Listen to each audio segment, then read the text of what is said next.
buenas noches a todos ustedes. Programa 502 de Proyecto Federal. Hoy por cuestiones personales y laborales no me acompaña Luis Villanueva, pero vamos a abordar distintos temas. Primero vamos a enfocar los temas de la política y la economía. ¿Qué es lo que ocurrió esta semana y qué es el dato relevante del día de hoy? El dato relevante que es concomitante el foro Mini Davos, así lo denominaron, donde asisten empresarios, ya sean nacionales e internacionales, con un temario preestablecido, que en instantes voy a hablar del temario. Y por otro lado, la otra cara de la moneda, lo que ha pasado en Plaza de Mayo, denominado verdulazo. Pero más allá del verdulazo o no, el subtítulo o el título principal, yo diría más que subtítulo, son las economías regionales. Economías regionales que están en una situación delicada. Economías regionales que reciben como respuesta de Ricardo Bursaile que nunca le pidieron una reunión, que nunca le pidieron una entrevista. Y la primera reflexión que me hago es, ¿será un mecanismo defensivo para contestarle que nunca le pidieron una entrevista? Porque los verdaderos líderes van desde abajo. No me cabe la menor duda de que desde Presidencia de la Nación no pueden abordar todas las carteras, pero quien le toca una cartera de un área tan sensible como es el tema de las economías regionales, con tres manifestaciones diferentes y contundentes, como fue el caso de Rafaela, donde regalaron la leche por la situación que viven los tamberos, como el caso de las frutas, en la cual se manifestó este boom de importaciones, ha generado sustitución de productos que generaban valor agregado a través de la mano de obra de nuestro país y se sustituyó por productos importados. Y ya está el tercer fenómeno de las economías regionales, no tercer fenómeno, sino en cuanto reacción y movilización con una forma diferente, no violenta, independientemente si se filtraron algunas personas, porque también quisieron con este proceso decir que fueron ocupantes de alguna manera a tratar de apropiarse de tierras, y donde lo que están pidiendo es un marco regulatorio para que le permita acceder a los que se dedican a esa actividad con créditos blandos. En definitiva, lo que serían las economías regionales que lo piden todos los sectores. La otra realidad de economías regionales, el denominado foro Mini Davos, donde vimos la presencia, primero, de todas las autoridades nacionales, del ministro de Trabajo, lo cual ya empezamos a construir una serie de subtítulos, y los empresarios como Paolo Roca, que dicen o plantean la diatriba de sostener las fuentes de trabajo, porque si las exigencias son mayores en cuanto a recomposición salarial, se van a perder los puestos de trabajo.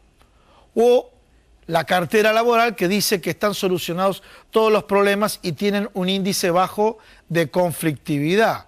O el ministro de Economía, que dice que ya han combatido la inflación, y algunos medios de comunicación que dicen que la inflación más baja de los últimos 12 años, cuando sabemos que está ponderado por el efecto tarifazo. O sea, si la Corte Suprema de Justicia de la Nación no hubiese revertido el fallo del tarifazo de gas, el indicador sería otro. Pero si empezamos a desagregar los indicadores, la leche subió. Algunas legumbres subieron de precios más de este promedio que dio el INDEC. Por lo tanto, vemos cómo a través del discurso se construye la veracidad mediática. ¿La veracidad mediática para qué? Para transmitir optimismo. ¿Por qué? Porque en economía se habla de las expectativas del consumidor, o aquellos estudios que dicen la propensión marginal a consumir, o el índice de confianza del consumidor que utiliza la Universidad Torcuato Di Itela. El índice de confianza, si ven variables que independientemente que las cosas no estén bien, si ven variables de que las cosas pueden estar bien a futuro, para que el consumidor siga consumiendo, comprometa sus ingresos, porque presume que el escenario futuro va a estar mejor. Pero ¿qué nos encontramos? Nos encontramos desde la otra realidad, los trabajadores. el aumento de los niveles de desocupación. A ver, por ejemplo, un dato del Banco Central de la República Argentina, que salió a la luz a través del secretario general de la bancaria, Palazzo. ¿Qué es lo que dijo Palazzo? Hay 500.000 cuentas sueldos menos.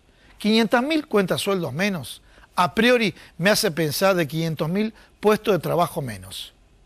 Ahora, el gobierno tendrá que salir a retrucar su propia información que fue provista por el Banco Central, y de alguna manera ver si hubo algún cambio de cuentas que generó estos 500.000 cuentas sueldos menos. Dicho de otra manera, o son 500.000 puestos de trabajo menos, o un rango que, si tiene un nivel de oscilación, no puede estar muy lejos de esos guarismos. Bueno, todo esto es lo que están marcando estas dos realidades que presentamos en el programa del día de hoy. El foro es para atraer inversores. Nadie se va a negar que existe un foro para mostrarle cómo es el país. Pero fíjense qué paradojal. ¿Qué es lo que escuchamos en los medios de comunicación? En los medios de comunicación, temas de la herencia recibida, que por supuesto que hay un efecto arrastre de errores de gobierno y gobiernos anteriores. Digo gobierno y gobiernos, ¿por qué hago referencia a esto? Porque hay problemas estructurales que vienen desde muchísimo tiempo. Muchísimo tiempo, por ejemplo, el tema de obras de infraestructura. Pero cuando se habla de herencia recibida, vienen los inversores extranjeros y se le presenta un brochure, una carta, una presentación en inglés, donde se plantean que todos los indicadores son favorables. ¿Qué quiero decir con esto? Un país que tiene muy bajos índices de pobreza. El coeficiente Gini de la persona que menos gana a la persona que más gana tiene el coeficiente Gini más reducido que todos los de Latinoamérica. Una mano de obra altamente calificada. ¿Esto quién lo dice? Lo dice el Gobierno Nacional en la apertura del mini foro, o el foro mini Davos, desarrollado acá en la ciudad de Buenos Aires. Todo esto obviamente no es concomitante con lo que dicen en los medios de comunicación todos los días de la pesada herencia. ¿Para qué digo esto? Para que de alguna manera ustedes, y para mezclar lo técnico, lo profesional, lo periodístico, lo académico, como dice Charly García, pongan el decodificador y que no te consuma lo mejor que tenés, de alguna manera para que ustedes, bueno, vayan filtrando la información que van recibiendo de los distintos medios de comunicación. Porque si estamos muy bien para afuera, pero muy mal para adentro en cuanto a la herencia recibida, y viceversa, por otro lado, el tema de la inflación, el tema de la ocupación, el tema del desempleo, lo mismo. Si los indicadores van a ser favorables y de pronto, si este aumento de los niveles de desocupación obedeció a la herencia recibida o de pronto obedeció a errores cometidos en la gestión actual. Bueno, esto sería los aspectos económicos y políticos que están vinculados a nuestro programa, pero de pronto también para todos los trabajadores llama profundamente la atención lo que dice el ministro de Trabajo. Pareciera vivir otra realidad, y conflictividad social hay principalmente los estatales, hay porque el mismo ministro de Trabajo reconoció 120.000 de puestos de trabajo menos. Hay conflictividad laboral porque el ministro de Economía en los foros internacionales dice 40-42% de inflación, cuando sabemos que el gremio que mejor recuperación salarial obtuvo fue del 37%. Y algunos, de acuerdo a la, ¿cómo puedo decir?, a la edad o a la segmentación etaria, se pueden acordar de Juan Vital Zurrubil cuando hizo el desagio. El desagio era una forma, obviamente, de aquellos contratos indexados, quitar la inflación para que no tengan un arrastre inflacionario. Acá lo que está pasando es los salarios, los honorarios de los profesionales médicos y demás, junto a los salarios, tiene un desagio implícito, no explícito como era en este caso, que en definitiva es, señores, ustedes no pueden subir más de lo que se acordó, independientemente que la inflación esté por encima. Bueno, así comenzamos el programa el día de hoy, y ahora sí vamos a presentar a los invitados porque hay muchos temas importantísimos, temas de actualidad y también temas de salud. Para hablar de temas de actualidad, primero vamos a pasar al escenario internacional. Y dentro del escenario internacional vamos a hablar de los 15 años del atentado que cambió la historia. Y me refiero al atentado a las Torres Gemelas. Cuando hablo del atentado a las Torres Gemelas, no sé qué imagen recuerdan ustedes, imágenes muy fuertes, donde de alguna manera los medios de comunicación vieron que se prendía fuego una torre y de pronto estaban todos los medios ahí, en ese lugar, en esa metrópoli, y donde filmaron que otro avión se incrustaba en la segunda torre. A partir de ahí, de los inocentes muertos en ese atentado, vinieron millones de personas muertas en la represalia por ese atentado. También en el programa del día de hoy vamos a hablar de phishing, suplantación de identidad. En definitiva, perdiste el documento y no lo denunciaste. Tené cuidado, tené cuidado. Porque pueden hacer maniobras de todo tipo, ya la vamos a comentar y demás. Pero, por ejemplo, fuera de cámara, el doctor Segura, que ya lo voy a presentar en instantes, me comentaba que una persona que no denunció el robo de su documento de identidad, ¿qué hizo? Suplantaron su identidad y compraron un auto, fíjense, utilizaron ese auto y generaron una serie de deudas. Y ahí tenemos con el tema de las tarjetas de crédito y el riesgo que trae aparejado todo esto. Y ustedes saben lo costoso y los trámites que debe realizar uno cuando ocurre esto, salir a negar los consumos en la tarjeta de crédito, demostrar que no fue uno, etcétera, etcétera, etcétera. Bueno, todo esto lo vamos a ver con el doctor Pablo Segura, a ver si lo podemos mostrar acá, al doctor Segura. Bueno, muchas gracias por estar en el programa. Como adelanto, phishing o suplantación de identidad. Contanos un poco. Lo que yo adelanté es tal cual. Sí, es una modalidad que bueno, cada vez tiene mayor vigencia porque el tráfico de datos con esto de las nuevas tecnologías es cada vez más alto y digamos, el robo de identidad puede tener consecuencias bastante graves. Lo menos que uno puede esperar es que le saquen líneas de teléfono, celulares, digamos que sería lo menos grave. Contactos, familia, etcétera. No, que le saquen, que uno aparezca con 30 líneas de teléfono celular a nombre de uno. Bien. Pasando por compras con tarjeta de crédito y hasta, como vos bien dijiste, digamos, hasta se llegó a saber de que hubo un auto sacado y sacaron un crédito prendario con el documento de otra persona, esa persona le llegó la deuda, las patentes, las multas. Ni hablar si con ese auto se cometía un ilícito, ¿no? Ni hablar, el lío que se comía ese señor hubiese sido bastante impresionante y todo esto se puede solucionar con algunos recaudos. Bien, muy bien. Todos los consejos los vas a dar ahora en el programa, ¿no? ¿Cómo no? Bueno, muy bien, y pasamos a la otra parte del estudio. Estamos con Hernán Villar, especialista en temas internacionales. Hernán, 15 años del denominado 11S, ¿no es cierto? ¿Qué tal? Sí, cuánto tiempo, ¿no? Y cuántas cosas pasaron en el medio, ¿no?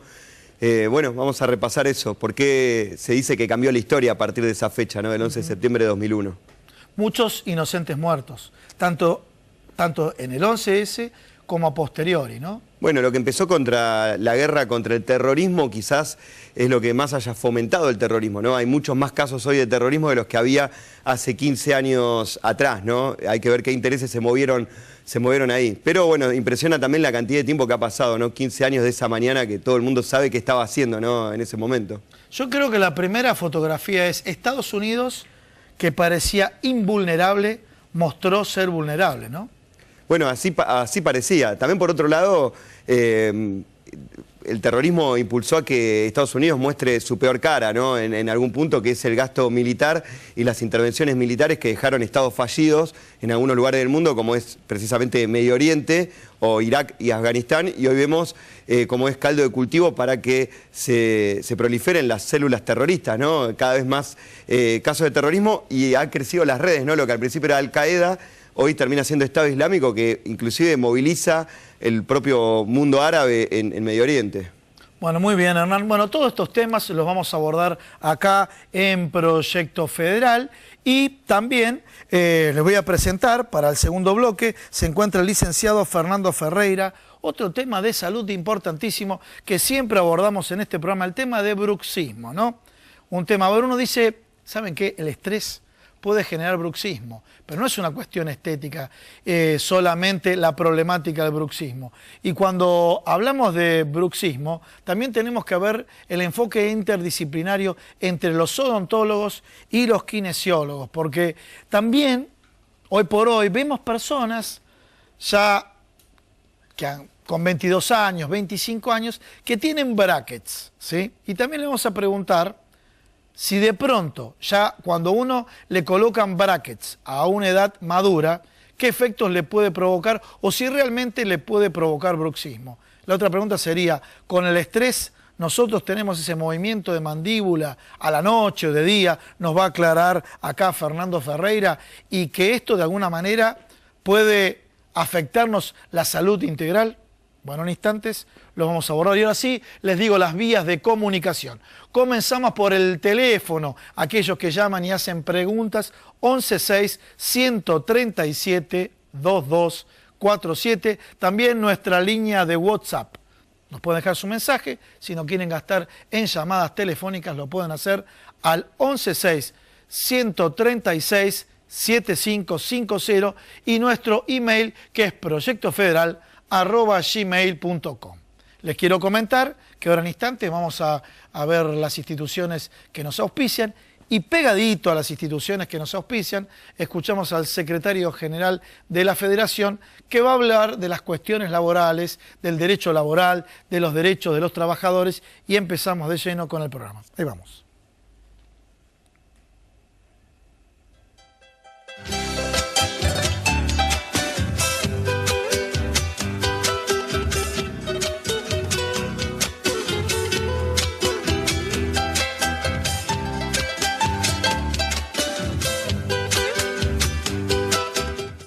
Federación Argentina de Trabajadores de Farmacia, 70 años en defensa de los derechos del trabajador del sector, comprometidos con la formación de nuevos líderes sindicales. Obra social del personal de farmacia, el mejor remedio para su salud. Turismo Social de FATFA piensa en el descanso de todos los trabajadores de farmacia, ofreciendo un gran circuito hotelero en todo el país. Instituto Superior de Formación Tecnológica de FATFA apuesta al crecimiento profesional de todos los trabajadores de farmacia en el país. FATFA, conmemorando su 70 aniversario.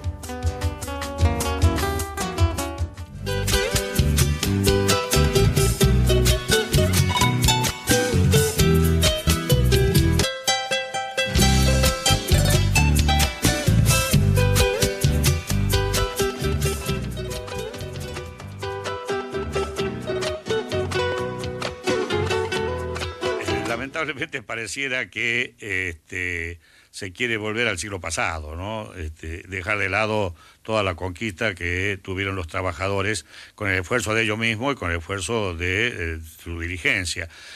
Mira, yo considero que sí, tiene, por lo menos da la sensación por los avances que van en estos 7 meses ya de gobierno, que está queriendo destruir a la clase media, el que es el sostén de un proyecto político nacional como es el peronismo, que levantó a la clase media, le dio y lo insertó en la sociedad como un potencial, no solamente en lo que significa al trabajo, sino como un potencial también de insertarse en las políticas nacionales. O sea, la clase media tuvo la posibilidad, con una política de gobierno, de crear, de sus orígenes, crear los cuadros necesarios para mantener una ideología, como es, si vos decías, dejar de lado la ideología, porque no podemos dejar de lado la ideología, sabiendo que hay una ideología en la cual me inserto, que es el peronismo, donde fue en defensa de esto y que ha creado una clase media fuerte.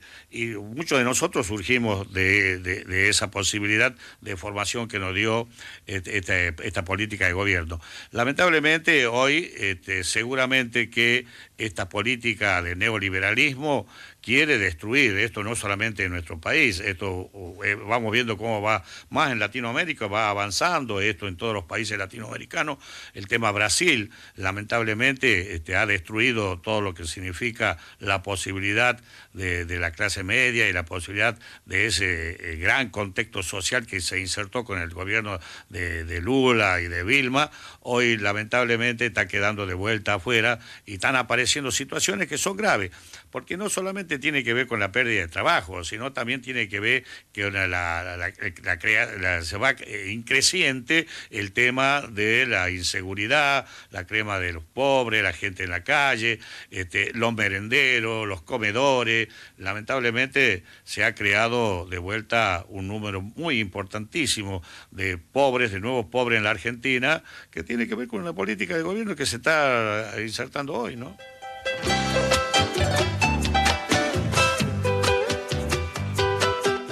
Bueno, ustedes escucharon la realidad social y la realidad laboral por el secretario general de la Federación de Trabajadores de Farmacia. Esta es la propuesta, acercarle las distintas visiones, las inquietudes que hay con estas realidades que planteamos en la apertura del programa. Y hablando de realidades, 15 años del atentado a las Torres Gemelas y qué es lo que dejó y los principales temores.